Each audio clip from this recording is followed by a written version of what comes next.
All right, so I spend a lot of time on YouTube, or at the very least, listening to YouTube while I'm doing other things. So things like film critiques and movie reviews are really important to me. And I used to also be into music reviews, but haven't been able to find too much out there that I like. One music review channel that you've probably heard of, it's definitely one of the most popular, is The Needle Drop. Anthony Fantano, the internet's busiest music nerd. He's an extremely successful music reviewer, and I thought it would be kind of fun to talk about why I don't like his content anymore. But I gotta stress right away, this is nothing personal against Anthony. This is totally a parasocial relationship. Like, I've never met the guy. I really don't know anything about him except for the content that he's put out. And you'll hopefully understand in just a minute why even that I don't consider very personal. What I first really loved about Anthony's work is his vocabulary. I think that he's a great way with words, and he does a very good job about breaking down music on a technical level. He has kind of a cold, analytical way of listening to music. And if you're like that, you'll probably really like his channel. But for me, it's really about that personal experience. What did this album, make you feel? What did you imagine while you're listening to it? What were the emotions going through as you listened? On one hand, you could think, well, why does it really matter that much anyways? What other people go through or think of art? Shouldn't you just absorb whatever? Well, everything right now is all algorithms. There's so much stuff out there.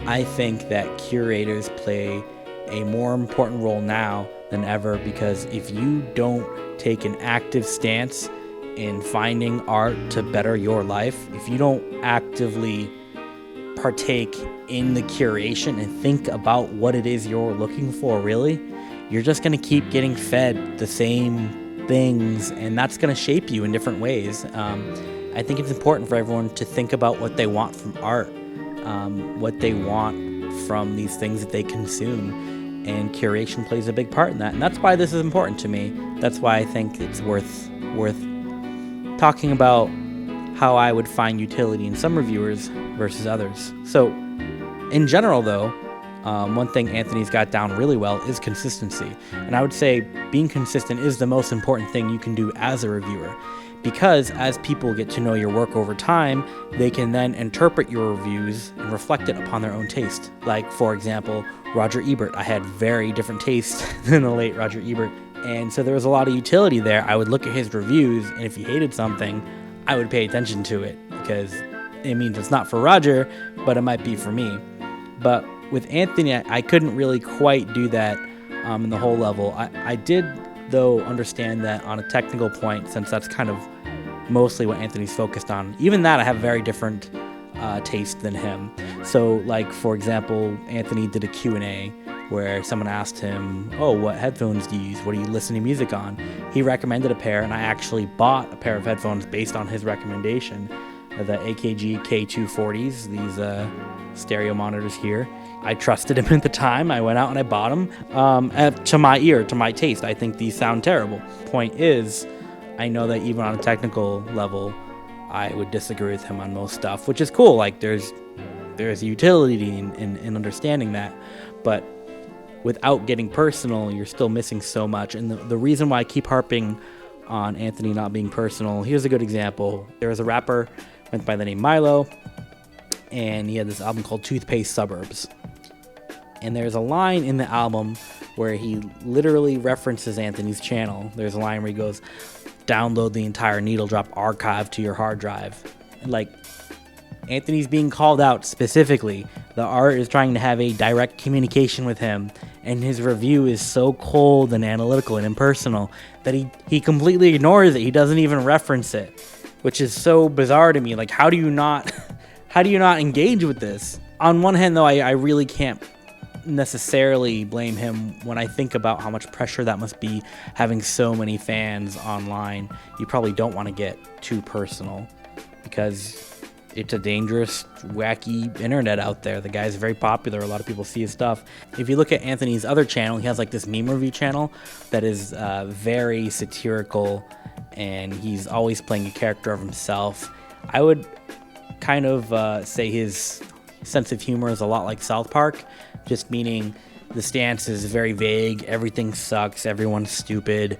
He doesn't actually stand for anything, doesn't actually believe in anything. He just kind of shits on everything. That's the whole point of the meme review channel. And if you like that sense of humor, that's cool. I bring that up though just because I think it speaks to this sort of defense mechanism that he got. I mean, I listened to an album that he put out, this Cal Chuchesta thing that was very satirical and ridiculous. And after listening to a ton of his reviews, listening to his album, I still really didn't feel like I knew the guy at all.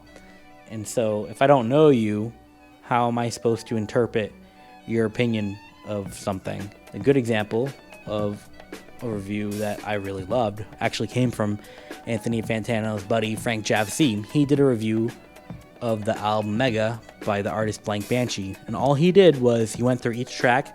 He talked about how the track made him feel, and he talked about what he imagined in his mind when he was listening to the album. That gave me the insight that I needed to determine whether or not that album was something I wanted to invest my time and money into. And I did. I really dived into that album after I bought it, and I'm glad I did. I had a fantastic experience with it, and I'm thankful to Frank Javci for such an insightful personal review. Those are the types of things that I'm looking for. But maybe you're not. I just think that it's important for everyone to think about what it is that they're looking for, because what you absorb is important. It's gonna inspire you. It's gonna affect your mood. It's gonna, affect your day-to-day. So I think it's worth taking it a little bit seriously, and I hope that was helpful. If you're anyone who likes to critique stuff, depending on what you're going for, that's what I'd love to see. All right, thanks.